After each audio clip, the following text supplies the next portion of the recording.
हम कितने पद्मापदम भाग्यवान हैं कि भगवान हमारे लिए आते हैं, हम साकार में मिलन मनाते हैं। बाबा कहते हैं अव्यक्त रूप में भी बाबा दादी के तन में आकर मिलन मनाते हैं, और अभी भी बाबा कहते हैं अव्यक्त रूप में भी बाबा मिलन मैं मनाने आता हूँ। और बाबा हमें कहते हैं कि हमें अल्पकाल की प्राप्ति बाबा नहीं कराते, बाबा तो हमें संपूर्ण वर्षे का अधिकारी बना देते हैं। दुनिया में तो कहेंगे हम पर भगवान की कृपा हुई, तो उसका मतलब क्या होता है कि कोई प्रोजेक्ट पास हो गया, कोई है ना चीज़ मिल गई, कोई नौकरी चाकरी कुछ हुआ। लेकिन बाबा कहते हैं बच्चों के लिए तो 21 जन्मों की राजाई की प्राप्ति की बात है। जब बच्चे कहते हैं कि हमें बाबा मिला तो माना 21 जन्मों की राजाई मिली। फिर बाबा कहते हैं बाबा का बच्चों से बहुत प्यार है। बच्चे तो बाबा को परमधाम में छोड़ के आ जाते हैं, बाबा कहते चलो ड्रामा अनुसार ही आते हैं। लेकिन जब बाबा आते हैं तो बाबा कभी अकेले साकार लोक में कार्य नहीं करते, बच्चों के साथ करते हैं। और ये जो बाबा आज कहते हैं कि मैं साकार लोक में आकर तुम्हारे बिना नहीं रहता, ये मेरे प्यार का सबूत है। लेकिन बाबा जो बढ़िया बात कहते हैं, लेकिन बाबा जितना प्यारा है उतना न्यारा भी है ना। न्यारा और प्यारा ये खास बात है बाबा की, क्योंकि बाप समान जो बात हमें सीखने की है वो ये कि प्यारे तो हम भी कई बार बहुत बनते हैं, है ना, बलिहार भी चले जाते हैं किसी पर, लेकिन फिर न्यारा नहीं हो पाते। न्यारा माना फिर वो हमारे हिसाब से ना चले तो हम वहाँ पर दुखी होते हैं या हर्ट होते हैं। तो बाबा देखो, बाबा तो हम बच्चों के लिए परमधाम से आते हैं, इतना हम पर प्यार लुटाते, शिक्षाएं लुटाते, वरदान लुटाते, रोज़ हमारे लिए उपस्थित होते, पालना करते। लेकिन बाबा की कोई एक्सपेक्टेशन नहीं है हमसे, है ना। तो न्यारे और प्यारे होना माना सब कुछ अवेलेबिलिटी हो, आप अपने दिल से हर प्रकार से हर आत्मा को प्राप्ति कराते हैं, लेकिन आपकी कोई एक्सपेक्टेशन ना हो। जब वहाँ से जो आपके अंदर ये संकल्प ना चले कि इतना तो इनको करना ही चाहिए, वो जो संकल्प है ना वो है प्रॉब्लम। वो संकल्प बीज है दुख का कि हम तो इतना करते हैं, चलो ये इतना नहीं, इतना तो करें, है ना। लेकिन बाबा जितना प्यार का सागर है उतना न्यारा है। बाबा की कोई एक्सपेक्टेशन नहीं है, बाबा की उम्मीद है बच्चों में। बाबा कहते भी हैं कि मेरा बच्चा है ना, एक एक बच्चा जो है वो संपूर्ण वर्षे का अधिकारी बने। बाबा उसके लिए पूरी मेहनत भी करते हैं, लेकिन अगर वो ना भी करे तो बाबा कभी हताश निराश नहीं होते, है ना। ये बहुत बड़ा गुण है, क्योंकि मुझे याद है शुरू शुरू में ना एक बहन थी, तो जैसे किसी को भी पालना देती ना तो पूरा न्योछावर हो जाती। तो मैं उसको देखती तो कई बार क्या होता है ना, आपको समझ, जैसे आप दे अभिमान की बुद्धि से सोचते हो तो आपको लगता है कि ये सामने वाला इतना रेस्पॉन्ड नहीं कर रहा है ना। और या फिर कई बार आप ऐसे भी सोचते हो कि ये जो सामने वाला है इसका तो इंटेंशन भी वो नहीं है, ये तो उस प्रकार की शुद्ध हृदय से भी ये नहीं जुड़ रहा है। लेकिन वो जो बहन है वो पूरी तरह से जैसे न्योछावर जाती। तो जैसे कई बार फिर क्या होता कि वो जो आत्मा है पालना ली सब कुछ की, फिर एकदम रिस्पॉन्ड नहीं कर रहे या उल्टा रिस्पॉन्स करे, ऐसा भी कई बार होता, क्योंकि हर एक की अपनी जर्नी है। तो जैसे जब ये रिज़ल्ट आती तो फिर क्या होता है, हम जो दे अभिमान की बुद्धि वाला क्या कहेगा, देखो हम आपको तब से कह रहे थे, आपको तो समझ परख है नहीं किसी की, है ना। कि आप तो बस सबको जैसे ना एक जैसा समझते हो। तो वो बहन हमेशा एक ही बात कहती थी, मुझे बहुत अच्छी लगती थी। शुरू शुरू में क्या होता है ना, आपको कुछ समझ नहीं होता, लेकिन जो आप देखते हो प्रैक्टिकल, उसकी छाप पड़ती है। तो हमेशा एक ही बात कहती थी कि मेरा क्या चला गया, है ना। जैसे किसी को कह भी देंगे ना, ये तो देखो 6 महीने आपने इनको टाइम दिया, ये ऐसे इस प्रकार से आकर अपनी व्यथा व्यक्त करते थे, हम आपको पहले ही कह रहे थे इनका इरादा ये नहीं था। तो इस प्रकार से हम कहते भी ना, तो कहती मेरा क्या चला गया, मैं तो बाबा की सेवा कर रही हूँ, मुझे तो बाबा ने बहुत दिया, है ना। वो नहीं बनाया अपना भाग्य, कोई बात नहीं। फिर वो नेक्स्ट टाइम भी उतने ही उमंग उत्साह से किसी के प्रति बलिहार जाते हैं ना। तो ये जो क्वालिटी है ना, प्यारा प्लस न्यारा, ये बहुत सुंदर है। और मैं जो आपको एग्जाम्पल दे रही हूँ, ये प्यारा और न्यारा का एग्जाम्पल है कि क्योंकि देह अभिमान क्या करता है, देह अभिमान कहता है कि आप जब किसी के प्रति भी कुछ भी कर रहे हो, अपना समय लगा रहे हो, संकल्प लगा रहे हो, है ना, कुछ भी श्रेष्ठ और शुभ अगर लगा रहे हो, तो फिर आपको एक रिटर्न चाहिए, और वो भी इतने टाइम फ्रेम में चाहिए, इतने टाइम में इतनी रिटर्न होनी चाहिए, इतने टाइम में। भले ही वो रिटर्न कोई ऐसा नहीं है कि कोई वो आपके लिए कुछ करे, लेकिन कई बार हम ऐसे कहेंगे कम से कम वो जो समझाया जा रहा है उसको धारण तो करें ना, कुछ तो करें ना, या कम से कम हमारे समय की कदर तो करें, कम से कम ध्यान से सुने, तो कुछ ना कुछ तो अपने अंदर एक देह अभिमान से चलता है। और फिर क्या होता है कि जैसे ही वो नहीं करता, तो हमारे पास उसका सबसे अच्छा सल्यूशन क्या है, आप देना बंद कर दो, आप ब्लॉक कर दो अपना लव, है ना। तो बाबा हमें कहते हैं अगर आप अपना लव ब्लॉक भी किए, तो वो तो जो कर रहा है वही कर रहा है, उसकी तो कर्म की गति में कोई अंतर नहीं आया, लेकिन आपका क्या हुआ, आप तो धीरे धीरे ऐसे ब्लॉक करते करते आपने अपना संस्कार क्या बना लिया, सारे दिन कोई तो सुनता नहीं है, हम बिस्तर पकड़ के बैठे, है ना। तो आप सेवा कैसे करेंगे, आप कैसे बाबा की श्रीमत को पालन करेंगे। तो बाबा इसीलिए हमें कहते हैं कि बाबा जैसे प्यारा और न्यारा दोनों रहते, ऐसे हम बच्चों को भी रहना है ना। ऐसे कोई आपको पूरी 100% ग्रहण धारण करने वाले, या 100 भी नहीं, कोई ऐसे भी होंगे जो आपको लगेगा सुन भी नहीं रहे, पर आप तो उस समय अपना समय सफल कर रहे हैं ना, आप तो कुछ ना कुछ सहयोग दे रहे हैं। कई बार ऐसा भी होता है, जैसे कोई भी सेवा होती है तो प्यार से हम सेवा कर रहे हैं, स्थूल सेवा ही है, सफाई की सेवा है, लेकिन आपको पता है कि इसके बाद फिर है ना ब्रह्मा भोजन होगा, कुछ होगा, सब गंदा हो जाएगा लेकिन उसके बाद भी तो आपको पता है ये सफल हुआ ना, जो आपने किया वो सफल हुआ, वरना संगम युग में आप कमाई कैसे करेंगे। तो इसीलिए बाबा हमें कहते हैं कि जितना प्यार से एंगेज करना है उतना न्यारा भी रहना है, क्योंकि जहाँ हम थोड़ा सा भी एक्सपेक्टेशन रखते हैं, वो एक्सपेक्टेशन और कुछ नहीं करती, एक्सपेक्टेशन दूसरे को 1 इंच भी नहीं हिलाती, इतना भी नहीं होता उस एक्सपेक्टेशन से कि आप एक संकल्प क्रिएट कर पाए दूसरे में, लेकिन आपने अपना जो सुकर्म था वो बंद कर दिया। आप सामने वाले को देख के मुस्कुराना बंद कर चुके हैं, आप देखकर व्यर्थ चलाना शुरू कर चुके हैं, आप उसके प्रति कुछ ना कुछ है ना दुर्भावना क्रिएट करना शुरू कर दिए। तो आपका जो चार्ट है या जो आपका रिकॉर्ड है वो ख़राब होता चला जाता है। इसीलिए ये जो मुख्य मुझे आज लगा कि बाबा से जो सीखने की बात है, वो आप देखो कि बाबा कितना एब्सोल्युटली एंगेज करते हैं और उतने ही बाबा डिटैच है ना। बाबा को इस बात से कोई तकलीफ़ नहीं होती कि ये देखो कल 1 घंटा सुना, इतना सिर हिलाया और जाके आज अमृत वेला भी नहीं उठा, ये अमृत वेले पे ही सिर हिला रहा था ना, है ना। तो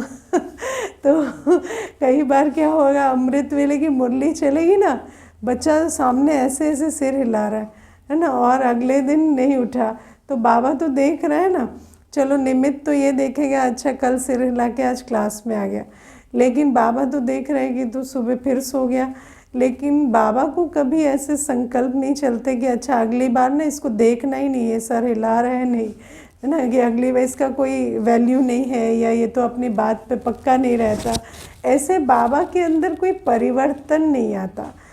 और मुझे ऐसा लगता है कि जो कॉन्स्टेंटली लवफुल होना ये बहुत बड़ी मंजिल है, क्योंकि अगर हम कॉन्स्टेंटली लवफुल हो पाएंगे तो हमारा जो अपनी स्थिति है, आप सोचो हमारा इनर एक्सपीरियंस कैसा होगा जब आप अंदर हमेशा आपके अंदर जो स्नेह की जो धार है वो बंद नहीं होती, तो आपके अंदर का अनुभव कैसा होगा, आप कितना लव्ड फील करेंगे। तो बाबा हमें कहते कि जैसा बाप हमें निरंतर प्यार से सींचते हैं, तो बाबा की याद में हम भी उतना निरंतर स्नेह स्वरूप रहें और उतना ही न्यारा भी रहें। तो ये पहली शिक्षा। फिर बाबा हमें कहते कि शिव जयंती जो है वो उत्सव है बलिहार जाने का, है ना। दुनिया में भी अर्पण जाना, बलिहार जाना, ये शिव जयंती पर ज़रूर करते हैं। तो बलि चढ़ना ये सब करते हैं ना, बलिहार जाने का स्वरूप व्रत करते हैं। तो बाबा कहते हैं ये बच्चों को बाबा पूछते हैं क्या तुम बलिहार गए या अभी भी कुछ छुपा कर रखा है। क्योंकि कई बार क्या होता है कि मुरली में जो आगे की पॉइंट्स होती है ना, वो उन बच्चों के लिए होती है जिन्होंने पहले वाला कर लिया है। लेकिन अगर हमने पहले वाला नहीं किया है तो आगे की पॉइंट्स हमारे लिए और मैटर नहीं करती। और ख़ास अव्यक्त मुरली की बात ऐसी है कि जब से पाठ शुरू हुआ बाबा का, तो उस समय से साकार मुरली जिन्होंने, है ना, 1936 से 69 तक 33 वर्ष जिन्होंने साकार मुरलियाँ सुन ली थी, वो और जो 33 वर्ष तपस्या कर चुके थे उनके लिए बाबा अव्यक्त वाणियाँ चला रहे। लेकिन अभी तो हम प्रैक्टिकल इकट्ठे सुनते हैं ना, साकार भी और अव्यक्त भी। तो अव्यक्त वाणियों में ऐसी बहुत सारी बातें होती हैं जो बाबा एज्यूम करते हैं कि इतना तो बच्चे अभी बन गए हैं, है ना। तो जैसे आज बाबा कहते हैं कि हर बच्चा बलिहार तो हो गया है ना, लेकिन हम अपने आप से पूछें हम सच में बलिहार हो गए हैं? क्योंकि अभी भी तो कितना मैंपन, मेरापन, है ना, और कितनी इच्छाएं, कितना सब कुछ हमारे अंदर अभी भी छुपा कर रखा हुआ है। अगर आप प्रैक्टिकली देखो तो ये जो आज बाबा व्यर्थ को न्यौछावर करने की या गिफ्ट देने की बात करते हैं, व्यर्थ क्यों आता है? इसीलिए क्योंकि मैंपन, मेरापन है। व्यर्थ संकल्प क्यों चलते हैं? जिसके अंदर मैंपन, मेरापन है, ऐसा नहीं हो सकता उसके व्यर्थ संकल्प ना चले, है ना। जिसके अंदर इच्छाएं, तृष्णाएं हैं, उसका तो व्यर्थ संकल्प चलेगा ही चलेगा ना। देखो अभी दुनिया में आप किसी को कहो, दुनिया में तो लोग plan A, plan B, plan C बना कर चलते, है ना। तो मनुष्य को ये है ही नहीं कि मेरा प्लान ए सफल होगा ही होगा वो तो पहले सोच रहा है कि ये नहीं हुआ तो क्या करूँगा, है ना। और मनुष्य तो आजकल तो, और दुनिया के हिसाब से इसको कोई बुरी बात नहीं, इसको बहुत अच्छी प्लानिंग समझा जाता है कि आपके पास बैकअप प्लान क्या है ना। दुनिया में लोग ऐसे आजकल चलते फिरते भी, क्योंकि भाषा बड़ी टेक्निकल हो गई है, तो ऐसे भी पूछ लेते हैं आपका प्लान बी क्या है या आपका बैकअप प्लान क्या है। तो बाबा हमें कहते हैं कि ये जो अभी अपने को पहले हम पूछें कि हम पूरे बलिहार हुए हैं, है ना। हमने अपनी पतवार बाबा के हाथ में दी है पूरी तरह से, क्योंकि अगर हम अभी भी अपनी जिम्मेवारी उठाकर चल रहे हैं, अभी भी हम निमित्त मात्र नहीं चल रहे हैं, अभी भी हम मैं और मेरेपन के साथ चल रहे हैं, तो व्यर्थ संकल्प तो कभी बंद नहीं हो सकता, है ना। तो इसीलिए बाबा हमें कहते कि पहली बात है तुम संपूर्ण बलिहार गए हो, है ना, या ड्रामा को, बाबा को भी समर्पण पूरा किया है। क्योंकि मनुष्य तो ये भी सोच लेता है ना, सुबह उठूँगा तो 4 से 5 तो योग कर लूँगा। देखो बैठा बैठा 9 बजे सोच रहा है ना, कि सुबह उठूँगा तो 4 से 5 तो योग कर लूँगा, फिर 5 से 7 क्या करूँगा, क्योंकि 7 बजे बाकी काम शुरू होगा, तो 5 से 7 क्या करूँगा। तो ऐसा करता हूँ 6 बजे उठ जाता हूँ, तो 6 से 7 योग कर लूँगा और 7 बजे से काम कर लूँगा, है ना। फिर सोचता है अच्छा 6 बजे उठना है ना, तो थोड़ा मोबाइल ही देख लेता हूँ, है ना। तो फिर वो मोबाइल देख रहा, 9 बजे बैठ के प्लान बनाता है, 1 बजे तक मोबाइल देखता है, और 6 बजे जब अलार्म बजता है तो सोचता है अब अमृत वेला तो है नहीं, अब सारे दिन में जैसा योग किया ऐसा अभी किया तो बाद में कर लूँगा, 7 बजने से 5 मिनट पहले ही उठता हूँ, है ना। तो मनुष्य जो है वो बलिहार कहाँ गया है। अगर बलिहार जाए तो सोचे ना कि अगर बाबा ने मुझे 4 से 5 का समय, ये मैं आपको बता रही हूँ, कल ही मुझे किसी ने अपना पूरा थॉट प्रोसेस बताया कि मेरे अंदर ऐसे चलता है, ऐसे चलता है ना। तो बहुत अच्छे से डिटेल में वो सुना रहे थे कि और ये रोज़ होता है ना, वो कहते हैं रोज़ होता है। तो आप सोचो कि हम बलिहार कहाँ गए।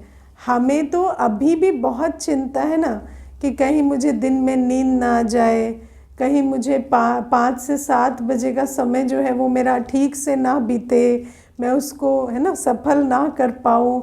तो कितनी हमें चिंताएं हैं। तो बाबा हमें कहते हैं हमने अपना समय बाबा को बलिहार नहीं किया है क्या। ये जो 24 घंटे हैं ये मेरे हैं या बाबा के हैं। बाबा के हैं तो बाबा ने मुझे जो श्रीमत दी है मुझे वो करना है, उस समय का क्या करना है वो उस समय बाबा बताएंगे, मैं क्यों सोचूंगा, है ना। तो बाबा हमें कहते हैं इसीलिए ये जो या पूछ लो, निमित्त को पूछ लो, अगर आपको ऐसा लगता है सेवा चाहिए 5 से 7 की सेवा भी मिल जाएगी, ऐसा क्या है ना। तो बाबा हमें कहते हैं कि ये जो समय है, संकल्प है, या तन मन धन है, या अपनी जो चिंताएं, फिक्र या भय है या इच्छाएं हैं, क्या हमने बलिहार नहीं किया है। बाबा तो हमें कहते हैं सारा किचड़ा मुझे दे दो, लेकिन हम तो अभी भी कहते हैं ना वो एक जो मैंने 16 वर्ष की आयु से वो जो एक सपना देखा है वो तो पूरा करेंगे ना। हाँ, इतना 8 BHK का मुझे मकान बनाना है, वो तो एक सपना तो हम देखा है, वो तो उसको तो पूरा करना है ना। तो वो जो एक सपना है, तो आपने अपनी जीवन बलिहार नहीं की है क्या, वो सपना बलिहार नहीं किया अभी बाबा को, है ना। तो बाबा हमें इसीलिए कहते हैं कि मैं बाबा का, बाबा मेरा, ये किया है या नहीं किया है। संपूर्ण पक्का व्रत लिया कि मुझे ये एक जन्म सिर्फ बाबा की श्रीमत पर चलना है और मुझे वर्षा लेना है। मुझे पुरानी दुनिया की जो भी आदतें, जो भी संस्कार, जो भी भय, इच्छाएं मैं लेकर आई थी, अब वो नहीं, अब उसको स्वाहा कर दिया। अब ये एक मरजीवा जन्म, बाबा कहते जीते जी मर गए, कहाँ मरे, है ना, पूरा 2 नाव पे सवार रहते। जीते जी मर जाए तो एक तरफ हो जाए ना, हाँ, दोनों नाव पर सवार रहते। तो बाबा हमें कहते हैं इतना बलिहार जाना। फिर कई बार ऐसे भी होता है, कई बलिहार जाते हैं और ऐसा बलिहार जाते हैं कि नेगेटिव के साथ जो पॉजिटिव था वो भी बलिहार हो गया। ठीक है, माना उमंग उत्साह भी बलिहार दिया बाबा को। बाबा अब तो हम मरे पड़े हैं, है ना। अब बाबा भी सोच रहा है ऐसे को मैं क्या काम में लगाऊं सारे दिन नींद आ रही है, कोई उमंग उत्साह नहीं है, कोई कुछ नहीं है, कोई मोटिवेशन नहीं है, कुछ भी नहीं है। क्यों? क्योंकि सारा जो पुरानी दुनिया में जो भी कुछ कर रहे थे वो जिन वजहों से कर रहे थे वो अब है नहीं, है ना। बाबा कहता है ईगोलेस बनो। पहले तो अपनी ईगो को फीड करने के लिए सारा कुछ कर रहे थे या बाबा कहते हैं कि है ना तुम एप्रिसिएशन या इन चक्करों में मत पड़ो, तो पहले उसके लिए कर रहे थे। अब बाबा को ऐसा बलिहार हुए कि वो सारा उमंग उत्साह भी छूट गया, सब कुछ छूट गया। तो बाबा हमें कहते हैं नहीं, बलिहार जाना मतलब तुम अपने किचड़े को बलिहार करो। जो पुरानी दुनिया का है, जो व्यर्थ है, विकार है, जो लो वाइब्रेशन के चीज़ें हैं, उसको तुम बलिहार करो। लेकिन मुझसे तुम और ही गुण शक्तियाँ लो, ज्ञान लो, लक्ष्य लो, है ना। बाबा हमें कोई ऐसे क्या कहते हैं वो, है ना, बाबा कहता है जीते जी मर जाना, लेकिन जीते जी मरना मतलब कोई एक्चुअली मरना नहीं होता, है ना। We are very alive. तो बाबा हमें कहते हैं ये जो बाबा हमें जो ये नया जन्म देते हैं, इस नए जन्म में बाबा जो हमें नया लक्ष्य दे रहे हैं, गुण शक्तियाँ दे रहे हैं, जिस आधार से हमें कर्म करना है ना, सेवा करनी है, विश्व परिवर्तन का कार्य करना है, उसको भी अपनी बुद्धि में रखना है ना। नहीं तो कई बार क्या होता है कि वो किनारा छोड़ दिया, ये वाला पकड़ा नहीं, तो बीच भंवर में, है ना, जैसे गोते खा रहे हैं या डूबने की हालत हो गई है। तो ये जो बाबा ये भी हमें कहते हैं ये लक्ष्य भी तुम्हें पकड़ना है। और माया आपको, जैसे माया पाप कर्म करने देती है, ऐसे श्रेष्ठ कर्म करने नहीं देती, समझ आया। तो जब हम पुरानी दुनिया से सारा जो मैंपन मेरापन निकाल कर, मैं आत्मा मेरा बाबा और मेरा समय संकल्प श्वास सब ईश्वरीय यज्ञ में स्वाहा हो, जब हम इस लक्ष्य के साथ चलते हैं तो उसमें माया बहुत विघ्न डालती है, ब्लैंक हो जाता है व्यक्ति, करे तो क्या करे, है ना, समय का क्या करे, कुछ करने को ही नहीं है। लेकिन बाबा कहते हैं वो जो मेरे को तेरा करके चलना, और कई बार ये परिवर्तन बहुत सटल होता है, इसमें कोई आपको काम भी बदलना नहीं है, आप वही जॉब कर रहे हैं, वही परिवार संभाल रहे हैं, लेकिन वो जो लक्ष्य है वो ये है कि ईश्वरीय सेवा है, उस मोटिवेशन से उसको संभालना। जैसे अभी एक माता है तो बार बार कहती है, देखो 2 बच्चियां हैं, छोटी हैं, लेकिन बार बार कहती है मुझे ईश्वरीय सेवा करनी है। तो बार बार कहा जाता है कि 2 बच्चियां हैं, वही आपकी ईश्वरीय सेवा है, लेकिन वो उसकी बुद्धि में बैठता नहीं है। फिर हफ्ता जाता है, फिर पूछती है मुझे ईश्वरीय सेवा करनी है ना। तो हम कहते हैं ईश्वरीय सेवा ही तो कर रहे हो, और क्या कर रहे हो, लेकिन ये जो परिवर्तन है ये किया नहीं जाता। या तो सोचते हैं कि अगर बलिहार हो गए तो अब ये जो पुराना है ना, युगल को छोड़ दें, बच्चों को छोड़ दें, सबको छोड़ दें, और हम अपना समय संकल्प जो है वो दूसरी तरफ लगाएं। लेकिन बाबा कहते हैं ऐसा नहीं है, सब चीज़ों में विकार को छोड़ो, मैंपन को छोड़ो, मेरेपन को छोड़ो, लेकिन बाकी चीज़ें जो तुम्हें करनी है वो तुम सेवा की वृत्ति से करो, या तुम ईश्वरीय याद में करो, चिंता फिक्र के साथ नहीं, ईश्वरीय याद में करो, है ना। और फिर बाबा कहते हैं लौकिक अलौकिक का भी बैलेंस बनाओ, जो अलौकिक में जो भी सेवा चाहिए वो भी करो और लौकिक का भी संभालो। तो इस प्रकार से जो बाबा हमें ये युक्तियाँ देते हैं उसको हम अपनाते नहीं, बलिहार जाते नहीं, तो नेचुरल है व्यर्थ संकल्प चलेंगे। व्यर्थ संकल्प जहाँ मैंपन मेरापन होगा, मानो आपके अंदर है कि ये मेरा घर है ना। तो मान लो कोई आया और उसके पाँव गंदे हैं, तो आपको व्यर्थ संकल्प चलना शुरू हो जाएगा कि ये गंदे पाँव लेके देखो वहाँ भी चला गया, अरे कालीन पे भी चढ़ गया, अच्छा इसको भी ये ऐसे उसको रख भी लिया, उसके ऊपर भी पाँव चढ़ा लिया। तो अब आप सोचो व्यर्थ तो संकल्प चलेगा ना, क्योंकि ये है कि मेरा घर है ना। और अगर बाबा का घर है तो हमें क्या है, हम नहीं देखते किसके पाँव कैसे, कोई आता है जैसे भी है, फिर उसके बाद सबको मिलकर सफाई करनी है। ये मालूम है कि ये तो ईश्वरीय घर है, ये इस प्रकार से चलेगा। और हाँ, फिर सबको कायदे सिखाते हैं धीरे धीरे कि बाबा का घर है तो अपना उस प्रकार से समझ के चलो। तो बाबा हमें कहते हैं जहाँ मैंपन मेरापन होगा वहाँ आपको ज़रूर व्यर्थ संकल्प चलेंगे। हर बात में व्यर्थ संकल्प चलेंगे। आपके हिसाब से कोई चीज़ नहीं हुई तो भी व्यर्थ चलेगा। आपके जो भय या इच्छाएं हैं जहाँ पर ट्रिगर होंगी वहाँ इंडिविजुअली भी बैठकर बहुत व्यर्थ संकल्प चलेगा। बैठे बैठे सोचते रहते हैं जीवन में ये प्लान किया था ये नहीं हुआ, वो सोचा था ये नहीं हुआ, तो बलिहार नहीं हुए ना, इसीलिए ये संकल्प चलते हैं। तो दोनों बातें याद रखनी है, एक बलिहार भी होना है, दूसरा बाबा जो हमें ये नया जीवन है ना, जहाँ लौकिक को भी अलौकिक में बदलना है और लौकिक अलौकिक का बैलेंस भी बनाना है, जो ईश्वरीय कार्य है उसको भी संभालना है, लौकिक को भी संभालना है।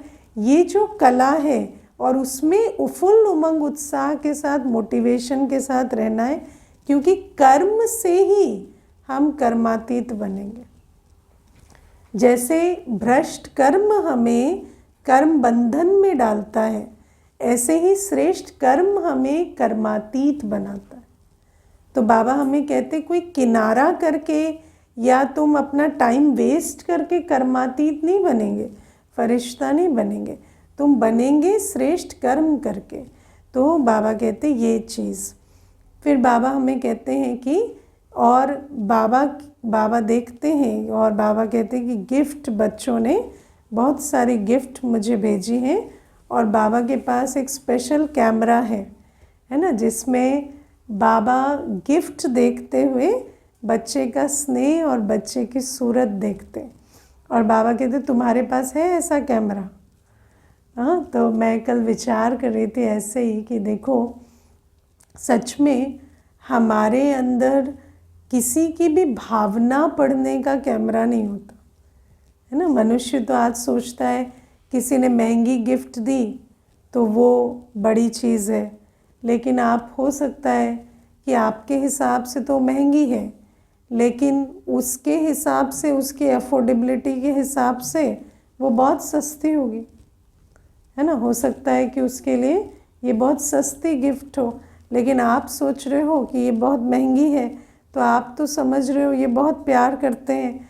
लेकिन और एक ऐसा भी है जो कुछ नहीं कर सकता, लेकिन वो बड़े भावना से दे रहा है। तो बाबा जो है, बाबा तो हर एक चीज़ में जो भावना या स्नेह समाया हुआ है उसको बाबा देखते हैं। और मुझे याद है बाबा की एक बात सुनते थे शुरू में कि बाबा के पास तो बच्चे हर प्रकार की, जैसे साकार में भी बाबा थे तो कुछ न कुछ गिफ्ट लेकर बच्चे आते थे। तो एक माता थी तो वो चावल मुट्ठी लेकर आई थी, है ना, गरीब माता थी। तो बाबा कहते पहले इस चावल की खीर बनाओ और भोग लगाओ, है ना। तो बाबा के पास साकार ब्रह्मातन में भी जब शिव बाबा आते तो बाबा के पास ये चश्मा ज़रूर होता था कि बाबा देख पाते थे। इसीलिए तो बाबा कहते ना कि गरीब बच्चों का जो बलिहार जाते हैं, जो अपना सर्वस्व न्यौछावर करते हैं, भले ही वो टू मच ना हो, लेकिन गरीब बच्चों का भी बाबा उतना ही रिटर्न देते हैं, क्योंकि बाबा को परसेंटेज दिखता है ना, कि ये कितना भावना से। आप सोचो अगर एक गरीब अपनी झोपड़ी पूरी दे दे तो उसने तो अपना सब कुछ दे दिया ना, है ना। और एक व्यक्ति जो अफोर्ड कर सकता है उसने महल बना कर दिया, लेकिन वो वैसे 50 महल बना सकता है, तो उसने क्या दिया, 2% ही दिया। तो बाबा को ये सब दिखता है। इसीलिए बाबा कहते हैं बच्चे कभी कंप्लेन नहीं कर सकते कि बाबा का हिसाब में कोई प्रॉब्लम है भोलानाथ, लेकिन पूरा हिसाब में मास्टर है बाबा है ना, कोई हिसाब में बाबा की कमी नहीं है। और ये मेरा प्रैक्टिकल अनुभव है। हम बच्चे अगर जो भी दिल से करते हैं, बाबा उसका कई पदम पदम पदम गुणा ही हमें भरपूर करता है। ऐसा कभी नहीं होता कि आप ज़्यादा दें और बाप आपका रख ले, ऐसा कभी नहीं होता, है ना। तो बाबा ये बातें कहते कि बाबा भावना देखने का भी चश्मा रखते। और फिर बाबा हमें कहते हैं कि बच्चों को मुझे 3 गिफ्ट देनी है, अशुभ और व्यर्थ सोचना, बोलना और करना। और क्यों देनी है? क्योंकि बाबा कहते हैं संकल्प से सृष्टि बनती है ना। और बाबा कहते जो संकल्प बनाने में यूज़ करने चाहिए, जो संकल्प विश्व निर्माण में लगने चाहिए, उन संकल्पों को तुम व्यर्थ ज़ाया कर रहे।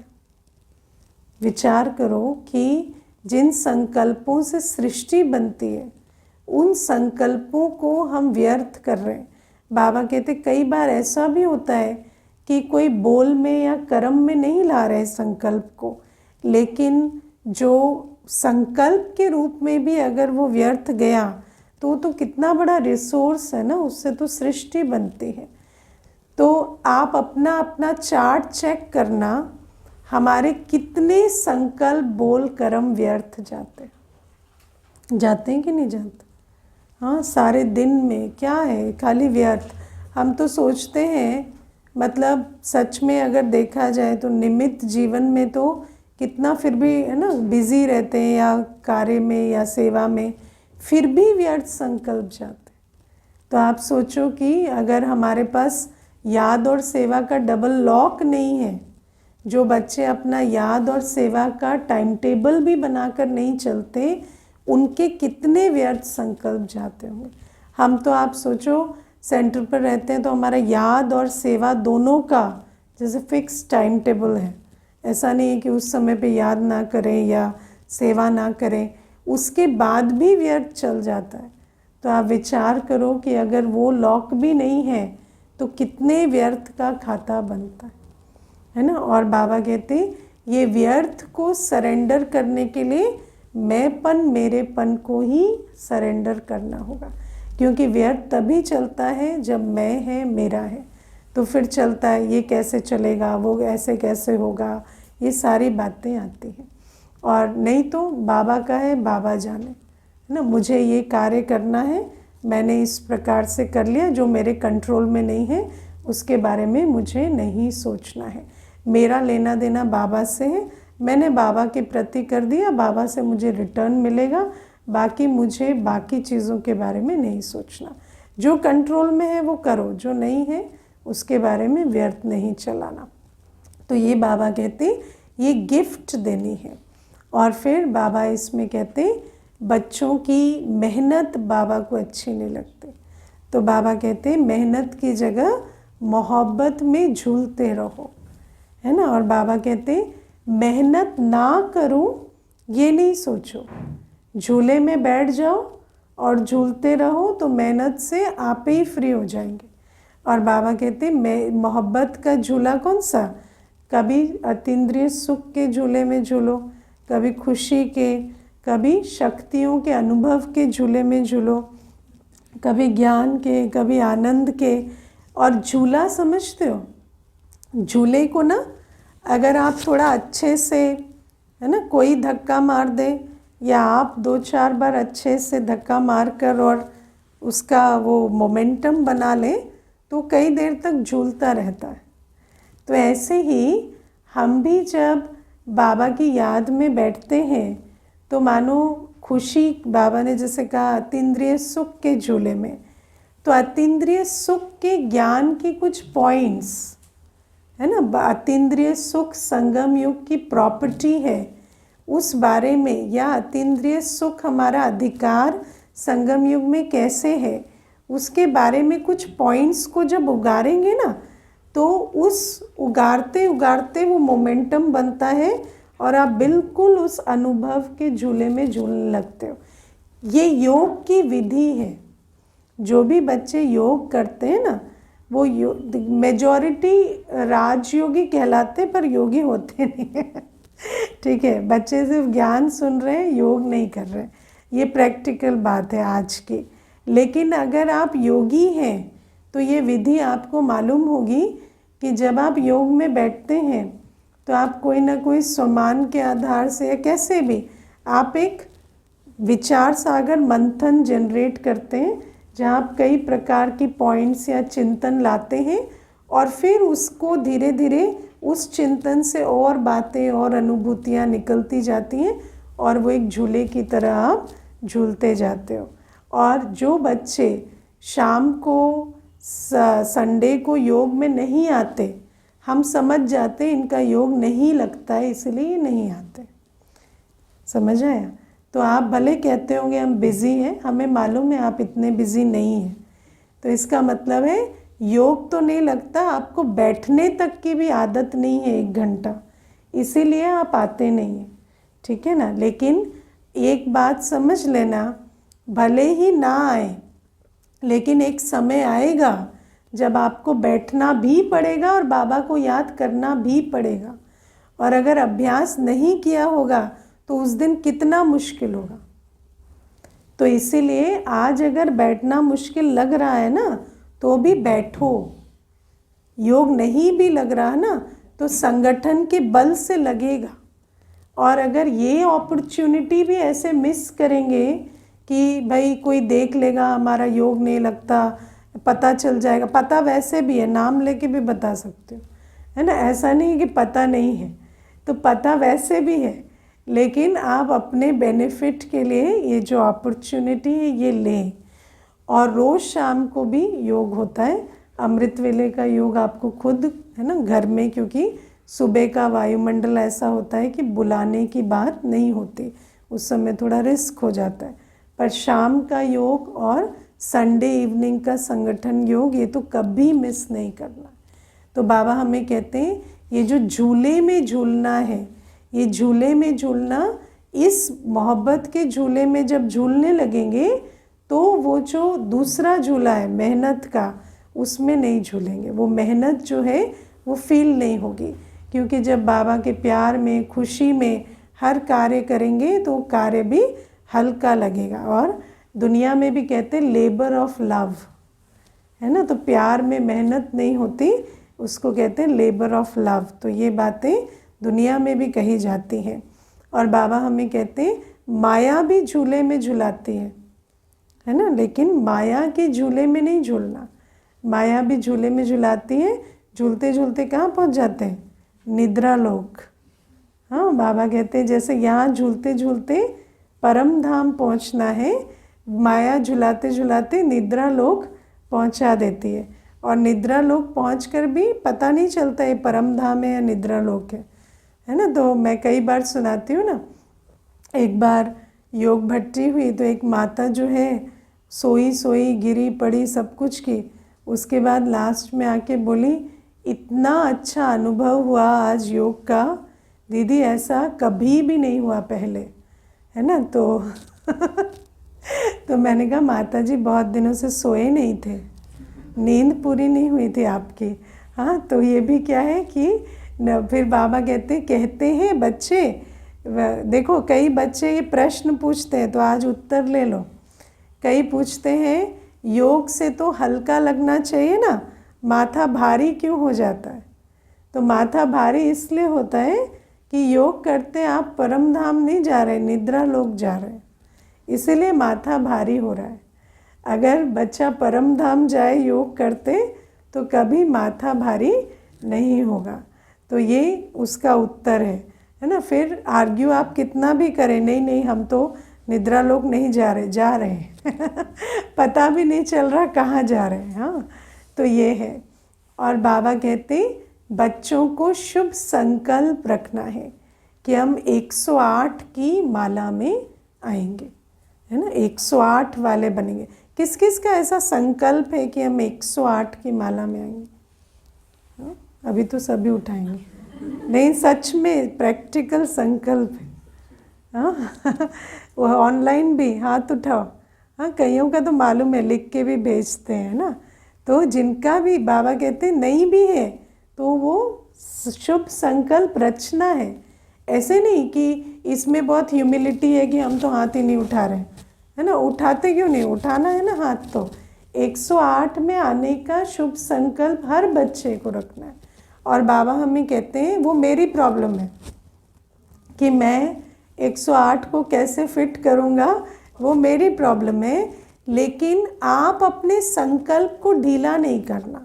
बाबा कहते हैं देखो मैं कई बार ये विचार करती हूँ, आज वायुमंडल ऐसा है, आप कोई शुभ संकल्प रखते हैं, उसको अगर आप पक्का ना करें ना तो वो शुभ का कुछ और हो जाता है, पता भी नहीं चलता, है ना। तो बाबा हमें कहते हैं दृढ़ता का पानी देते रहना, बार बार मैं नहीं बनूंगा तो कौन बनेगा, मुझे ही करना है, मुझे ही पाना है। और बाबा कहते कितना भी बात आए, मान लो कोई संकल्प चल गए, कोई कर्म भी हो गया, लेकिन फिर बैठकर पक्का करना है कि नहीं, अभी से मुझे फिर से पक्का होकर चलना है। क्योंकि माया क्या करती है, सेल्फ डाउट में ले आती, तो सेल्फ डाउट में नहीं आना है। बाबा कहते कुछ भी हो जाए, माया कमज़ोर, माया दरवाज़ा ठोक ठोक के देखती है ना।